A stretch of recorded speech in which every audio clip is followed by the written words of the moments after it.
पहाड़ों से मैदानी इलाकों तक प्रकृति अपना रौद्र रूप दिखा रही है, चाहे भूस्खलन हो पहाड़ी इलाकों में या तराई जमीनी इलाकों में बाढ़ सैलाब की तस्वीरों।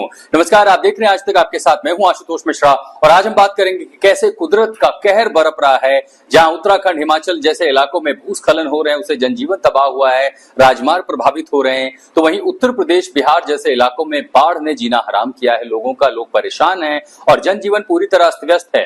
इसका असर उन इलाकों में भी पड़ा है जहां खेती बाड़ी की जमीनें हैं, खेतें डूब गई हैं, फसलों के नुकसान होने का खतरा है।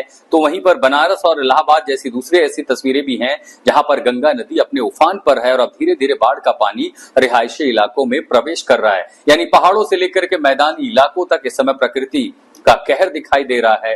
कहीं जल जमाव है, कहीं बाढ़ है, तो कहीं पहाड़ी इलाकों में भूस्खलन है, लैंडस्लाइड है, बादल फटने की घटनाएं। और इस बीच कई इलाकों में मौसम का रेड अलर्ट, येलो अलर्ट भी जारी है, क्योंकि लगातार अभी तेज बरसात कई इलाकों में होगी। अलग अलग शहरों की भी तस्वीरें आप देख रहे हैं जहां पर भारी बारिश के चलते जनजीवन अस्त व्यस्त हो गया है पूरी तरीके से। कहीं पर ट्रैफिक ठप पड़ा है तो कहीं पर खेती की जमीनें भी डूबी हुई हैं। और इस बीच राहत बचाव कार्य की तमाम एजेंसियां हाई अलर्ट पर है और कई जगहों पर राहत बचाव कार्य अभियान भी चलाए जा रहे हैं।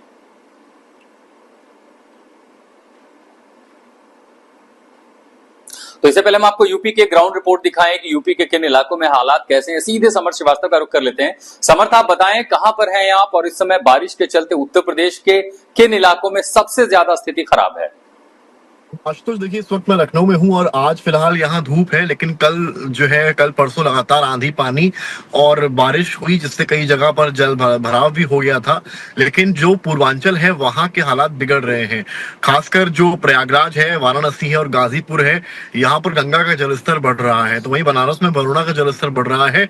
वरुणा के जलस्तर बढ़ने से शहरी इलाकों की तरफ पानी आने की भी शुरुआत हो जाती है। तो ये माना जा रहा है क्योंकि लेटे हुए हनुमान जी को तो गंगा माँ ने स्नान करा दिया है और वही बाढ़ की शुरुआत प्रयागराज में मानी जाती है। लेकिन असली सिरदर्द तब शुरू होगा जब ये पानी रिहायशी इलाकों में आएगा और जल जीवन जो है वो अस्त व्यस्त होगा।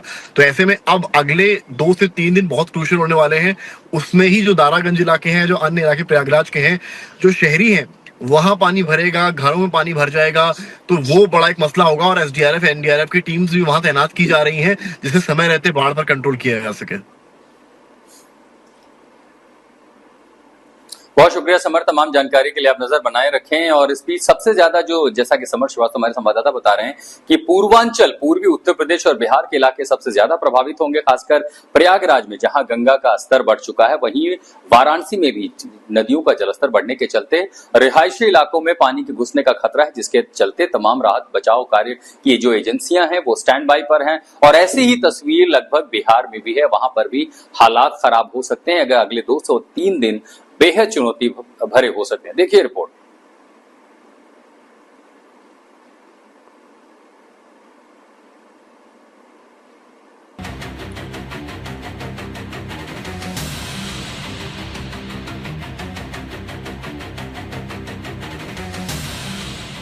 झूम के बरस रहा है, इतना कि शहर पानी पानी हुआ जा रहा है। गंगा किनारे के शहरों में अब स्थिति बाढ़ वाली होने लगी है। प्रयागराज की तस्वीरें देखिए, गंगा उफान पर है। गंगा के आसपास के इलाके जलमग्न हैं। दारागंज इलाके में पानी लोगों के घरों में घुसने लगा है। शहर में भी लगातार बरसात से सड़कों पर पानी भर गया है। यही स्थिति वाराणसी की है। वाराणसी के सभी घाट डूब गए हैं। नमो घाट तक पानी चढ़ाया है। गंगा अपने खतरनाक स्तर पर बह रही है। 80 घाट की तस्वीरें देखिए। पहाड़ों पर हो रही मूसलाधार बारिश अब गंगा में उफान के रूप में दिखना शुरू हो गई है। वाराणसी में गंगा का जलस्तर लगातार बढ़ रहा है, जिसके चलते पहले सीढ़ियां डूबी, फिर गंगा घाट, तो अब गंगा का जलस्तर शहर की ओर बढ़ना शुरू हो गया है। इस समय वाराणसी के विश्व प्रसिद्ध 80 घाट पर हम मौजूद हैं, जिसे काशी की चौपाटी भी कही जाती है। ये जगह कभी बहुत गुलजार हुआ करती थी, लेकिन अब बाढ़ की विभीषिका देखी जा सकती है कि पूरी तरह जहां तक नजरें जा रही हैं सिर्फ पानी दिखाई पड़ रहा है। हमारे ठीक इस तरफ जो 7 प्लेटफॉर्म सुबह बनारस गंगा आरती के थे वे डूब चुके हैं। तो ठीक हमारे सामने की ओर जो सांस्कृतिक आयोजन जिस प्लेटफॉर्म पे हुआ करता था सुबह बनारस का मंच, वहां तक पानी आ पहुंचा है और जहां तक नजरें जा रही है चारों तरफ पानी ही पानी दिखाई पड़ रहा है। लोग हालांकि अपनी जो नित्य पूजन और अनुष्ठान करने आ रहे हैं वे भी दिखाई पड़ रहे हैं, बाकायदे बैरिकेटिंग में अंदर रहते हुए वे पूजन कर रहे हैं। लेकिन बहुत सारे ऐसे भी लोग हैं जो बैरिकेटिंग को लांघते हुए आगे बढ़ रहे हैं, गंगा स्नान कर रहे हैं और इस आपदा को, इस विभीषिका में भी आनंद लेने का जोखिम उठा रहे हैं। यूपी के बाद बिहार की तस्वीरें आपको दिखाते हैं। बिहार के जहानाबाद में दरधा उफान पर है। कई निचले इलाकों में नदी का पानी घुस आया। जहानाबाद के घोसी में फल्गु नदी भी गरज रही है। नदी की धार में कई गांवों को जोड़ने वाला पुल भी बह गया। इन तस्वीरों को देखकर एक बार में तो आपको लगेगा कि ये किसी समंदर, नदी, तालाब या झील की तस्वीरें हैं, मगर नहीं जनाब, ये रिहायशी इलाका है और ये पानी उसी इलाके में बह रहा है। लोग परेशान हैं क्योंकि जलधारा एकदम से आई है। लोग सो के उठे तो देखा जहानाबाद पानी पानी था, चारों ओर जल ही जल। खरमादुर रोड का पूरा रास्ता जाम हो गया, पूरा जाफरगंज में घुस गया। हम लोग को पूरा घूम को आना पड़ रहा है। ये बहुत होता है, हर साल थोड़ा थोड़ा काम होता है, लेकिन पुल नहीं बनता। रेलिंग का क्या हुआ? रेलिंग तो बना था, कल पेंट हुआ था, लेकिन फिर भी तुरंत टूट गया, कुछ काम नहीं हुआ, बह गया जी। बहुत दिक्कत हो रहा है हम लोग को। अभी पूरा घूम के अभी आ रहे हैं। ये पानी कब आया? पानी आया रात में। अभी पानी का क्या स्थिति है? पानी तो थोड़ा बढ़ रहा है अभी, पूरा अभी थोड़ा जाफरगंज में भी घुस गया, सब जगह घुस रहा है। में पानी आया, सबके घरों में घुस गया। पुल पर आया, पुल जो है रेलिंग था जो टूट गया, कुछ रेलिंग बचा।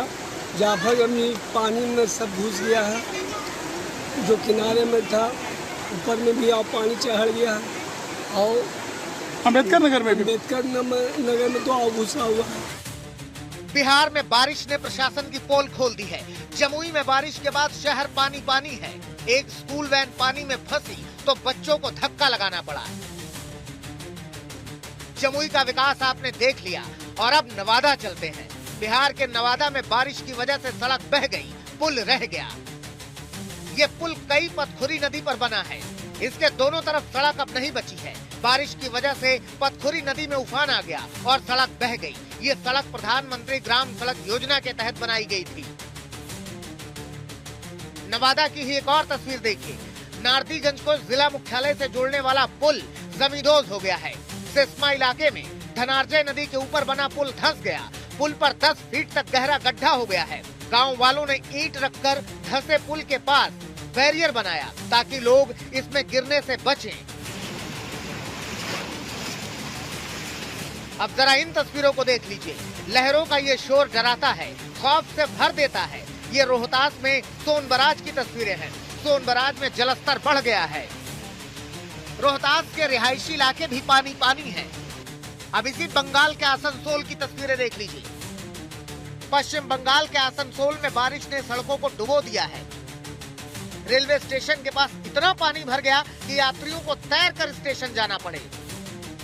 शत्रुघ्न सिन्हा के संसदीय क्षेत्र में घुटनों तक पानी में डूबकर चलने की नौबत आ गई है। ये तो हर बार होता है। हर बारिश के बाद आसनसोल तालाब में बदल जाता है। तो कुल मिलाकर आसमान से मूसलाधार मुसीबत बरस रही है। शहर शहर पानी पानी हो रहे हैं। आज तक ब्यूरो।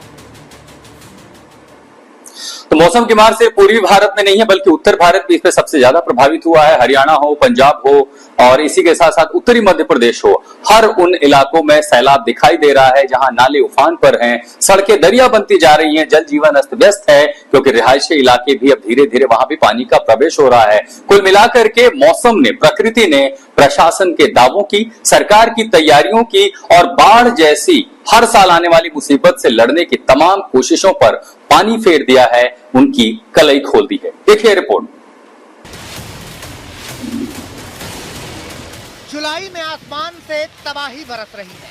बादल आफत बनकर टूट पड़े हैं। शहर शहर त्राही त्राही कर रहा है।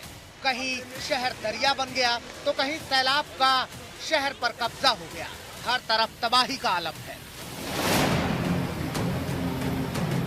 अब राजधानी से सटे हरियाणा के सोनीपत को ही देख लीजिए। कुछ घंटों की बारिश ने सोनीपत का ऐसा हाल कर दिया है मानो कोई नहर शहर के अंदर से बह रही हो। गोहाना में शनि मंदिर रेलवे अंडरपास पानी में डूब गया। यहाँ 10 फीट तक पानी भर गया। दूसरे सबवे पर भी करीब 3 से 4 फीट तक पानी है। इसी गंदे पानी में ही डूब डूब कर लोगों को चलना पड़ रहा है। गाड़ियां भी पानी के आगे जवाब दे गई। रीवा का हाल देख लीजिए। रेस्क्यू के लिए निकली गाड़ी खुद पानी में फंसी पड़ी है। इलाकों में सैलाब है और लोगों की सुरक्षा के लिए नाव चलाई जा रही है। अब इन तस्वीरों को देखिए। एक इमारत के नीचे 4 से 5 फीट तक पानी भरा हुआ है। इस इमारत में रहने वाले जलबंदी हैं। इन्हें यहाँ से निकालने के लिए रेस्क्यू टीम नाव लेकर पहुंची और एक एक करके इन लोगों को इमारत से बाहर निकाला जा रहा है। इसी रीवा शहर की एक और तस्वीर देखिए। सड़कों पर समंदर है, गाड़ियां डूबी हुई है। लोग इसी तरह कई फीट तक भराए पानी में चलने के लिए मजबूर हैं। गलियों में तो झरना बह रहा है। पानी की अधिकता के चलते बाण सागर बांध के गेट खोले गए हैं, जिसके बाद निचले इलाके इसी तरह पानी पानी है। हाँ, ये अलग बात है कि लोगों को पानी से बचाने के लिए मुस्तैदी भी है। ये केरल के कोझिकोड की तस्वीरें हैं। देखिए किस तरह जल भराव है। कोझिकोड में लोगों के घरों में पानी घुस रहा है। बस यूं समझ लीजिए कि शहरों के नाम बदल रहे हैं, हालात नहीं बदल रहे। जहाँ जहाँ भी बारिश हो रही है वहाँ मुसीबत बरस रही है। और ये मुसीबत इसलिए है क्योंकि हमारे नीति नियंता वादे तो बड़े बड़े करते हैं, लेकिन जल निकासी के सारे दावे हर साल बारिश अपने साथ बहा ले जाती है। बचता है तो ये पानी और लोगों के लिए परेशानी।